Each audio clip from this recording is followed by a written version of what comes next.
El programa Vivir Más y Mejor ha sido galardonado con los premios Ballenas 2017 en los siguientes rubros: Mejor Programa en Salud, Revelación Periodística Masculina Dr. Jorge Gori, Mención de Honor a Mejor Presentación y Producción Integral. Buenas tardes, ¿cómo les va? Bienvenidos a un nuevo programa de Vivir Más y Mejor. Y hoy, bueno, me encuentro en una situación muy especial, dado que tengo que reemplazar a mi querido amigo Ariel Crespo, cosa que no voy a poder hacer, porque él es un comunicador profesional y yo no, pero bueno, voy a intentarlo y espero que se recupere rápido de su pequeña dolencia, que es la que ha impedido que hoy esté acá. Recordemos que este mes fue el mes del cáncer de mama, y esta semana es una semana también especial con respecto a lo que es el problema y las circunstancias de los trasplantes.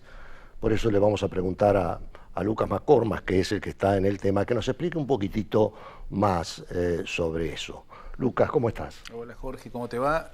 Sí, esta semana se conmemora el 26 de octubre, es el Día Mundial del Trasplante y la Donación de Órganos, declarado por la Organización Mundial de la Salud, y con la intención de motivar y entusiasmar a la gente a que done cada vez más. Ayer justamente con las elecciones hubo un reclutamiento de intenciones de donación muy importante, fue récord en Argentina por un gran trabajo desarrollado por el INCUCAI, que ha puesto puestos en las escuelas, han habido mucha promoción a través de Twitter y todos los medios. ¿Qué es el INCUCAI, Lucas? El INCUCAI es el ente nacional que regula la donación y el trasplante en Argentina, y es donde la gente puede acercarse, ya sea en forma telefónica, por medios electrónicos, y manifestar su intención de donación después de la muerte, básicamente para salvar un montón de vidas de pacientes en lista de espera. La mortalidad en lista de espera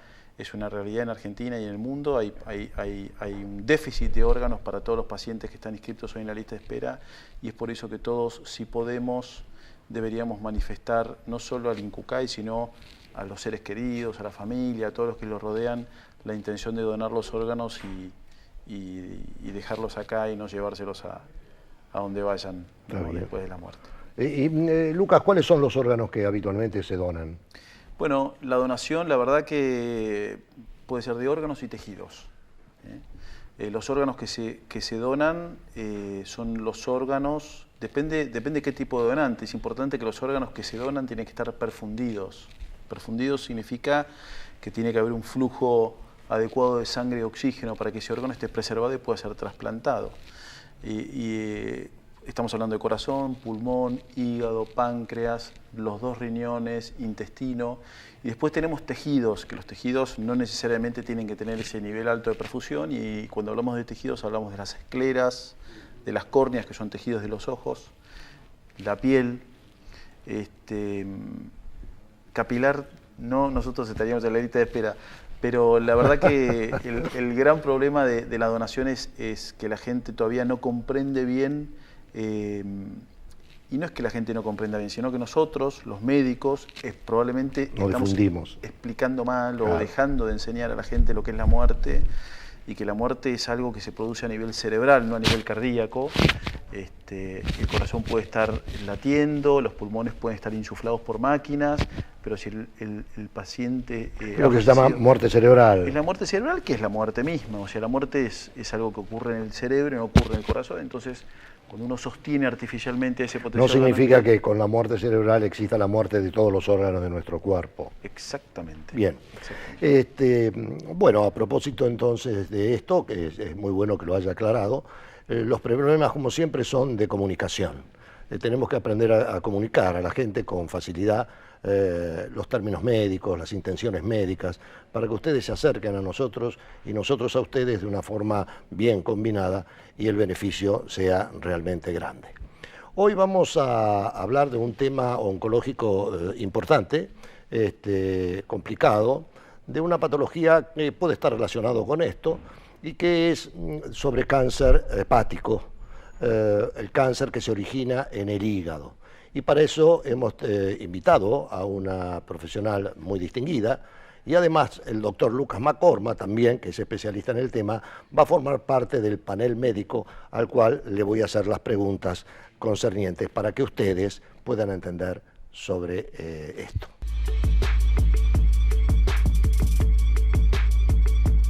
Bueno, dejando ya el living y comenzando a hablar sobre los temas que vamos a desarrollar en el día, le vamos a preguntar a nuestro querido amigo Lucas quién es la persona a la que hemos invitado y específicamente sobre lo que va a hablar. Bueno, la trajimos a hablar de cáncer de hígado en general. El cáncer hepático es algo que está más en manos de los hepatólogos que de los oncólogos. Es un caso bastante bueno, como pasa a veces también con algunos cánceres de próstata, está ahí compartido, pero en esto está bastante en manos de los hepatólogos. Margarita Anders es una médica hepatóloga, hizo residencia de clínica completa en el italiano, y después hizo una especialización en terapia intensiva y después terminó siendo una hepatóloga con toda esa formación integral que hemos importado en el hospital alemán y le hemos integrado desde hace 10 años, está trabajando con nosotros, así que bienvenida, Margarita. Bueno, hola. ¿Cómo te va? Un poco la idea. Gracias por la invitación, Lucas, Jorge. Bueno, bienvenida. Ahora, Lucas, vos te tenés que presentar a vos mismo porque hoy también sos parte de los médicos del panel. No, bueno, yo soy cirujano que trabajo con Margarita y yo hago la parte quirúrgica, ella hace la parte clínica con todo un grupo de gente, yo y con todo un grupo de gente. Vos sos cirujano jefe del área de trasplante hepático. De trasplante hepático del hospital, bien. Exactamente. Y bueno, el tratamiento del cáncer hepático es compartido, trabajamos muy en equipo. Además sos doctor en medicina. Sí. Y sos profesor adjunto de cirugía. Correcto, sí, de la Universidad de Buenos Aires. Sí, doctor. Es verdad, es cierto, bien. Es cierto. Pero bueno, la idea es empezar a hacer algo sencillo para la gente y empezar con una pregunta sencilla, como vos habías dicho. Claro, la gente sabe para qué sirve el corazón, para qué sirven los pulmones, para qué sirven los riñones. Entonces, mi primera pregunta es, ¿para qué sirve el hígado? Bueno, el hígado es un órgano grande que tenemos del lado derecho del cuerpo, por debajo de las costillas, ¿sí? Y que es fundamental para la vida, no podemos vivir sin hígado, ¿sí? El hígado se encarga de procesar todos los nutrientes, todo lo que nosotros comemos o tomamos, el hígado lo procesa y lo transforma en otras sustancias que son imprescindibles para la vida. Y otra de las funciones que tiene el hígado es como si fuese nuestro lavarropas, ¿sí? Del organismo. Él detoxifica todas nuestras toxinas y bueno, y esto tiene un poco que ver, casi toda la sangre que nuestra va pasando por el hígado y se limpia, y es así como muchos tumores pueden sembrar el hígado y asentarse ahí. Hoy vamos a hablar de tumores primarios de hígado, tumores que nacen en el hígado, pero también existe algo que es diferente, que son las metástasis, que son tumores que están en otros órganos y que secundariamente invaden el hígado. ¿Sí? Sí, ahora además del hígado, que vendría a ser el órgano que toma todos los elementos que nosotros comemos, los nutrientes, y los transforma en elementos útiles para nuestro organismo, y el filtrado, como dijiste vos, existen las vías biliares, ¿no es cierto? ¿Y qué son las vías biliares? ¿Para qué sirven? Bueno, las vías biliares son como especies de conductos, ¿sí? Que salen del hígado, ¿sí? Y eliminan el producto del hígado, que es la bilis, y lo llevan hasta el intestino, y de esa manera se purifica. Sí, ayuda a la absorción de nutrientes, ¿sí? Son la bilis es la que le da el color a la materia fecal, ¿sí? Y es fundamental, ¿no? Para funciones, digamos, tiene funciones digestivas y funciones de detoxicación. O sea, los dos lavarropas, nunca había escuchado lo de lavarropas, pero bueno, los dos órganos que están limpiando permanentemente la sangre son el riñón, y elimina todo a través de la orina, y el hígado, y elimina todo a través de la bilis, ¿no? Uno va por orina y otro va, como dijo Margarita, con la materia fecal. Pero yo me concentraría hoy, Margarita, en los tumores primarios de hígado. Básicamente lo que llamamos los médicos el hepatocarcinoma, que es el cáncer primario de hígado. No vamos a hablar de primario significa que se origina en ese órgano. Exactamente, no es un tumor de colon que dio metástasis o un tumor de esófago o de estómago que dio metástasis, no. Vamos a hablar de los tumores que se originan en el hígado, que son los menos frecuentes, ¿no? Sí, probablemente. ¿Cuáles son las causas o los factores predisponentes? ¿En qué tipo de pacientes se puede producir esto? ¿En todos o en un subgrupo de gente? Los tumores primarios de hígado, el hepatocarcinoma, prácticamente el 90% de los casos asientan sobre hígados enfermos, ¿sí? O sea que gente que tiene alguna enfermedad subyacente que hace que el hígado esté muy dañado. Cuando el hígado se daña, el grado máximo de daño del hígado se llama cirrosis. Y cuando las personas tienen cirrosis, esto altera la arquitectura normal del hígado y hace que se puedan formar tumores. Y de esta manera, el tumor que con más frecuencia se asocia a la cirrosis es el hepatocarcinoma. ¿Y cuáles son las causas de cirrosis? Sí, las principales causas de cirrosis son el alcohol, la hepatitis C. Esas son las dos primeras, las más importantes, y en este último tiempo está aumentando la incidencia de lo que llamamos esteatohepatitis, que es lo que comúnmente se llama el hígado graso, ¿sí?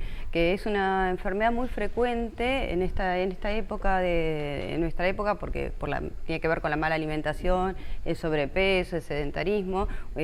Todos escuchamos hablar del hígado graso. Es muy común que uno se haga una ecografía y en el informe diga hígado graso. Bueno, el hígado graso puede evolucionar con los años a la cirrosis y eventualmente como complicación que aparezca un hepatocarcinoma. Cuando hablamos de hígado graso, ¿no? Dijiste Sí. recién 2 o 3 cosas, vamos a tratar de Sí. empezar a desarmar un poco esto. Hígado graso, dijiste hepatitis C, dijiste hepatitis B y dijiste alcohol. Sí. Hepatitis B creo que no. No la dije, pero eso es la otra causa, sí. Son las 4.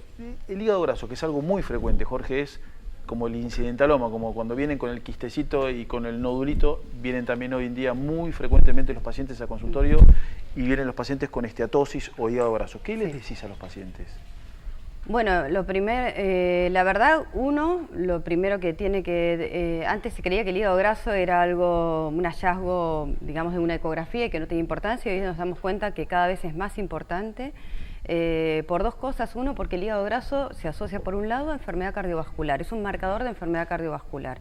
Y cuando me viene a ver un paciente al consultorio y encuentro que tiene hígado graso, lo primero que yo remarco y busco es factores de riesgo cardiovasculares y le explico al paciente que tiene que cambiar su estilo de vida, intentar bajar de peso, hacer ejercicio, porque el hígado graso es un marcador de riesgo, no solo de enfermedad hepática y cáncer de hígado, sino también de enfermedad cardiovascular. Y si uno pone un pool de pacientes que tienen hígado graso, y a uno le preguntan de qué es más probable que se mueran, es más probable que se mueran de enfermedad cardiovascular que de hepatocarcinoma. Enfermedad hepática terminal. Qué interesante lo que están diciendo ustedes, corríjanme.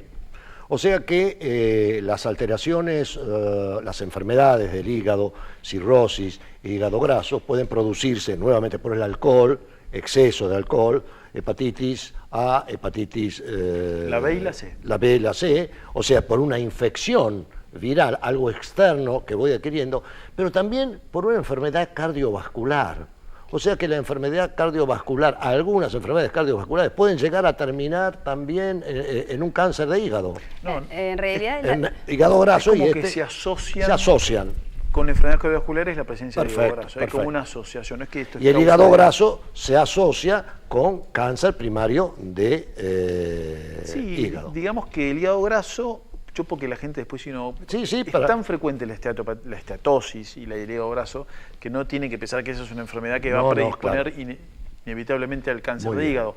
Es algo que la gente tiene que cuidarse, que eso se asocia con problemas cardiovasculares, como dijo Margarita Anders, y que si uno no se cuida y no trata de limpiar de grasa ese hígado, con el tiempo y con los años puede llegar a tener una enfermedad importante, como puede ser la cirrosis, y a su vez eso quizás en algún lado. Quizás, Pero todo es como que el hepatocarcinoma, por lo que estamos charlando, Margarita, se asocia mucho con hábitos de los Sí. pacientes, ¿no? O Sí, sea, sí, vos hablaste totalmente. del paciente que tiene que salir a correr, que no tiene que ser sedentario, que tiene que cuidarse el peso, y después hay hábitos que hacen que el paciente se agarre el alcohol, exactamente. El alcohol, el hígado graso, el alcohol produce un hígado graso igual que el otro, que el hígado graso no alcohólico. De hecho, la diferenciación se dice, al hígado graso común se le dice hígado graso no alcohólico para diferenciarlo del alcohólico.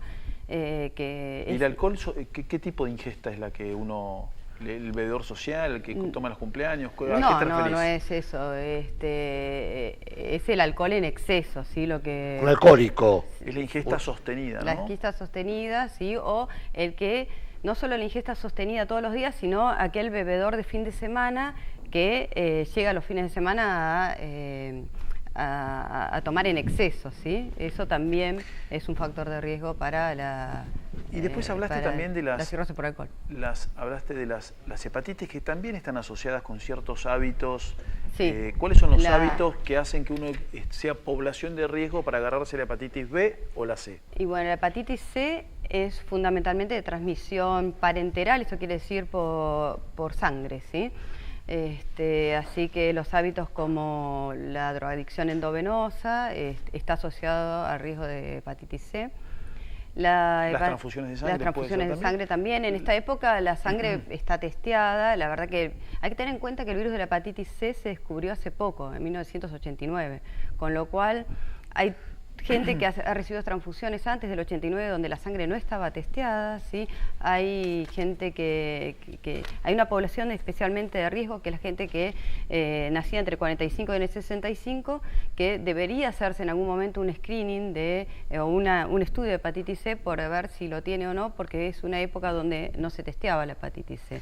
¿La transmisión sexual? La transmisión sexual de la hepatitis C existe, pero es baja. Es muy baja. La que sí tiene riesgo de transmisión sexual especialmente es la B. La hepatitis B tiene una vacuna que la C no tiene, y entonces uno de los problemas grandes que hay con la hepatitis B es que la vacuna de la hepatitis B es obligatoria recién desde el año 2000. Entonces toda la gente que nació antes del 2000 no está vacunada. Pero la B, para enganchar, es como si fuese, o sea, tiene todo lo de vía sanguínea de la C. Más lo sexual. Sí. Más la vía sexual. Entonces, nos llegaron algunos mensajes. Tengo que agradecerle al doctor José Méndez, que me prestó los anteojos, porque yo me olvidé los míos y no podría leer esto. Lidia de Caballito muy monos, dice, muy buen programa, agradece que le hagan mención al trasplante de órganos que salva vidas. René Noiret de Luján felicita por el programa, hace meses que lo sigue, y en especial al doctor Macorma. O sea que, como vemos, vos seguís siendo uno de los ejes de este programa. María González de Aedo felicita por el programa, y en especial al doctor Gori, en este caso me tocó a mí, al recordar la semana del cáncer de mama. Y Patricia Devoto quiere saber cuántos trasplantes, si tenés el dato, cuántos trasplantes se realizan por año de hígado, y si este es el que más frecuentemente se trasplanta. Contesto eso y seguimos con el tema. Los que más frecuentemente se hacen son los de riñón, básicamente porque hay 2 riñones por donante, y aparte la donación por donante vivo también es importante en riñón, mucho más importante que en hígado. Más o menos se están trasplantando alrededor de 300 trasplantes hepáticos por año. Y ¿En todo el país? En todo el país. Ese es el número actual y está bastante estable en los últimos 10 años. Lo que está aumentando es el número de pacientes inscriptos y el número de pacientes que se mueren en la lista de espera esperando la donación de gente que pueda favorecer. ¿Es una cirugía complicada? Es una cirugía interesante, digamos, es compleja, hace falta un entrenamiento no solo técnico-quirúrgico, sino el entrenamiento tiene que venir del lado de los anestesistas, las instrumentadoras, los cirujanos que van a buscar el órgano. O sea que se hace en centros de altísima complejidad. Sí, no es una cirugía, el INCUCAI regula muy bien en qué tipo de centros se puedan hacer, y en Argentina están todos los centros muy regulados donde se hace el trasplante. Margarita, entonces hablamos ya de todos los condicionantes.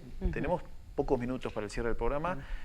son todos condicionantes en los que se puede trabajar: educación sexual, evitar hábitos de drogación endovenosa, no sedentarismo, alimentación adecuada, son todas situaciones, y obviamente reducir la ingesta de alcohol. En esos pacientes que ya están con una enfermedad hepática avanzada, ¿cómo harías vos el control para la detección temprana de estos tumores? Bueno, en los pacientes que tienen cirrosis, la recomendación es hacer una ecografía cada 6 meses. Y eso habitualmente todos los médicos que ven pacientes con cirrosis lo saben, ¿sí? Y lo hacen. El tema es que muchas veces la cirrosis tiene 2 fases, ¿sí? Una fase que es compensada, donde el paciente ni se entera que tiene cirrosis, y a veces el problema está ahí, es que el paciente debuta con un hepatocarcinoma. El primer síntoma de la cirrosis es el hepatocarcinoma, que como no es un paciente que viene en un programa de vigilancia, por ahí se detecta ya muy grande, donde no se puede hacer tratamiento. Entonces, lo que uno tiene que estar alerta es bueno, si uno tiene un paciente en el consultorio que tiene obesidad, que tiene un hígado graso, mandarlo al hepatólogo o hacerle para ver si realmente cuál es el grado de enfermedad que tiene, tratar de buscar el tema de la hepatitis C en los pacientes que están en riesgo, hacerle aunque sea un test de hepatitis C, aunque sea una vez en la vida, para ver si realmente tuvo contacto o no. Hoy la hepatitis C se puede tratar, y eso es un gran cambio que ha sucedido en los últimos años, ¿sí? Porque ahora hay tratamientos nuevos y muy efectivos. ¿Cómo es el acceso? Es muy caro el tratamiento de la hepatitis C. ¿Cómo está hoy Argentina plantada con el tratamiento de la hepatitis C? Bueno, ese es un tema muy importante. Los tratamientos de la hepatitis C, en los últimos años hay tratamientos para la hepatitis C que son totalmente orales. Antes se trataban con una especie de vacuna que se llama interferón, no es una vacuna, pero bueno, me refiero a vacuna porque el tema de que se da con una inyección, y los tratamientos eran muy mal tolerados y poco efectivos. En los últimos años se aprobaron ya en nuestro país, a fines del 2015, tratamientos que son todos orales, ¿sí? Con unas tasas de efectividad que son arriba del 90%. Quiere decir que de todos los pacientes que uno trata, arriba del 90% se cura. Es curable. Es una enfermedad curable. ¿Y cómo se subvenciona ese tratamiento? Y bueno, el problema es ese. Habitualmente lo subvenciona el Estado, siempre y cuando el paciente tiene, como son tratamientos muy caros, está regulado que hay unas recomendaciones del Ministerio que los pacientes que tienen enfermedad más grave son los que tienen prioridad para el tratamiento, ¿sí? Que son los pacientes que tienen una cirrosis o una fibrosis 3, que vendría a ser como una precirrosis, por decir así. O sea, estamos tratando al hígado para que no termine de enfermarse del todo, para evitar la cirrosis. Yo creo que acá la gran herramienta, Jorge, que tenemos de tratamiento del hepatocarcinoma es, en primer lugar, la prevención de toda la enfermedad hepática crónica que se puede prevenir, como dijimos recién. Y en segundo lugar, en la detección temprana de estos tumores, detectarlo en estadios lo más inicialmente posibles para que sean tratables. Hoy en día el hepatocarcinoma no se trata con quimioterapia como los cánceres clásicos, por eso es que los oncólogos no han tenido un protagonismo importante en esto. Y los oncólogos clínicos. Los oncólogos clínicos, exactamente, y todos los que hacemos oncología, pero digamos por fuera de la quimioterapia, somos los que estamos tomando las herramientas acá, que básicamente los tratamientos de estos es la extirpación del tumor. Cirugía. A veces extirpamos el órgano porque está totalmente enfermo, como decía Margarita, y tiene una cirrosis, entonces lo trasplantamos al órgano si el estadio es temprano. Sacan el hígado y ponen uno sano. Uno sano de un donante cadavérico, o le ponemos quizás un pedacito de un donante vivo, que hoy en día son indicaciones muy precisas, pero básicamente es... O sea, se saca un pedazo de hígado y se coloca un pedacito. Exactamente, pero la mayoría de estos casos con cáncer hepático se hacen con hígado entero de un donante cadavérico. Y después hay otros métodos alternativos, como puede ser quemarlos con una aguja o hacer algún tratamiento por adentro de la arteria, como nos explicó el doctor Yeremendi hace muy poquito cuando estuvo acá hablando de intervencionismo. Esas son todas las herramientas que tenemos, que son varias. Lo importante es que sean discutidos estos casos en forma interdisciplinaria, como siempre decimos, con los hepatólogos, con los imagenólogos, con los que hacen intervencionismo, con los cirujanos, en grupos de discusión, que es la forma más divertida y más eficiente hoy de trabajar en estos subgrupos de pacientes. O sea que como para redondear, lo que vos decís es que estos son tratamientos también de alta complejidad que necesitan un conocimiento muy especial del tema, profesionales adiestrados en este tema y que además trabajen en conjunto, trabajen para llegar a un punto final, pero conociendo todos ese tema. Eso se llama medicina interdisciplinaria, y que es la única manera de poder solucionar estos problemas. No es una patología muy frecuente, pero hay que tenerla en cuenta, especialmente por los factores de riesgo que nos dijo ella, el alcoholismo, las enfermedades virales como las hepatitis, los hígados grasos, la mala alimentación, etcétera. Como siempre, la mejor manera de vivir más y mejor es previniéndose. Entonces, nos esperamos a ustedes el próximo lunes. Muchas gracias.